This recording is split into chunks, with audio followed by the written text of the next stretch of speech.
नमस्कार, one India Hindi में आपका स्वागत है। मैं हूं विकास कुमार। महाराष्ट्र के गृह मंत्री अनिल देशमुख पर वसूली के आरोपों के बाद सियासी घमासान जारी है। इस बीच महाराष्ट्र के पूर्व मुख्यमंत्री और बीजेपी नेता देवेंद्र फडणवीस के नेतृत्व में बीजेपी नेताओं के प्रतिनिधिमंडल ने राज्यपाल भगत सिंह कोश्यारी से मुलाकात की और उन्हें अपना ज्ञापन सौंपा।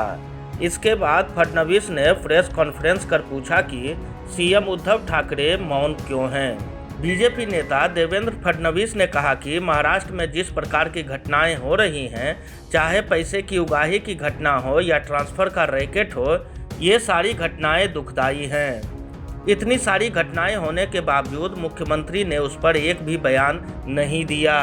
पवार साहब ने 2 प्रेस कॉन्फ्रेंस की, लेकिन उन्होंने सिर्फ अपने मंत्री के बचाने का प्रयास किया। महाराष्ट्र में जिस प्रकार की घटनाएं हो रही है, चाहे पैसे की उगाही की घटना हो या ट्रांसफर्स का रैकेट हो, ये सारी घटनाएं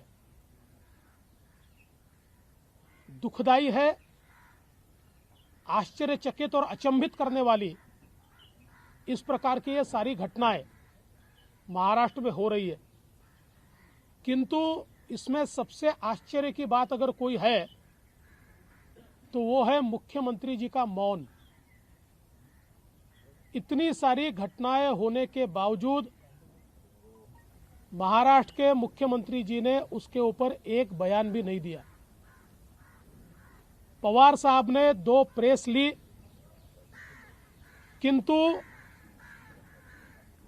जो मंत्री है उनको केवल बचाने का प्रयास पवार साहब ने किया। और इस सरकार ने पूरी तरीके से नैतिकता को छोड़ दिया है, लोकतंत्र को छोड़ दिया है और मनमानी हम सरकार चलाएंगे, हफ्ता भी वसूल करेंगे, ट्रांसफर का रैकेट भी करेंगे, और ये सारी चीजें होते हुए कोरोना की ओर तो इस सरकार का ध्यान ही नहीं है। जिस प्रकार से कोरोना की केसेस महाराष्ट्र में बढ़ रही है, देश का एपिसेंटर कोरोना बना है, और मैं समझ नहीं पाता कि महाराष्ट्र में इतना कोरोना क्यों बढ़ रहा है। सरकार इस पर क्या करती है? क्या सरकार ने इस पर उपाय किया है? मुझे लगता है ये भाषण देने की बात नहीं है, एक्ट करने की बात है। यही नहीं, देवेंद्र फडणवीस ने आगे कहा कि अगर महाराष्ट्र सरकार आधिकारिक दस्तावेज लीक करने के मामले में मेरे खिलाफ मामला दर्ज करना चाहती है तो कर सकती है। मैंने ये महाराष्ट्र के हित में किया है। अगर वो मेरे खिलाफ मामला दर्ज करेंगे तो मैं इससे डरता नहीं हूँ। अगर मेरे खिलाफ 4 और मामले दर्ज किए जाएंगे तब भी मैं तैयार हूँ। उन्होंने आगे कहा कि मैं कोर्ट में जाऊँगा और अपना पक्ष साबित करूँगा।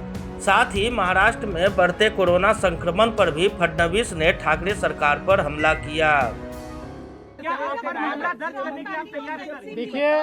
देखिए, कोई भी इस मामले में एफआईआर भी दर्ज हुआ तो मैं उसकी परवाह नहीं करता।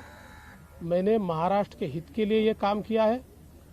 जो एक प्रकार से गुनाह हुआ था और उस गुनाह को छुपाया गया था, 25/8 को रिपोर्ट जाने के बाद कॉग्निजेबल ऑफेंस हुआ था, और उस कॉग्निजेबल ऑफेंस को छुपाने का काम इस सरकार ने किया था। उसको अगर मैंने उजागर किया है और महाराष्ट्र की प्रतिष्ठा को बचाने का काम किया, ये अगर गुनाह है तो ऐसे 4 गुनाह मैं और करूंगा, और मैं कैसे सही हूँ ये मैं न्यायालय में जाकर बताऊंगा।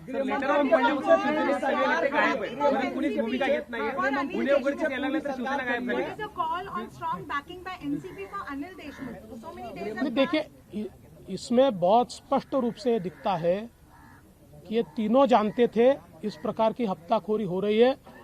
ये तीनों पार्टियों को पता है कि इसमें का सत्य बाहर आया तो तीनों का चेहरा खुला हो जाएगा, इसलिए वो उनको बैक कर रहे हैं। वहीं संजय राउत के बयान पर फडणवीस ने पलटवार करते हुए कहा कि राउत के पास समय बहुत है और जब आपके पास खबर नहीं होती तो आप उनके पास पहुंच जाते हैं। वो कोई इतने बड़े नेता तो नहीं है कि उनके हर सवाल का मैं जवाब दूं।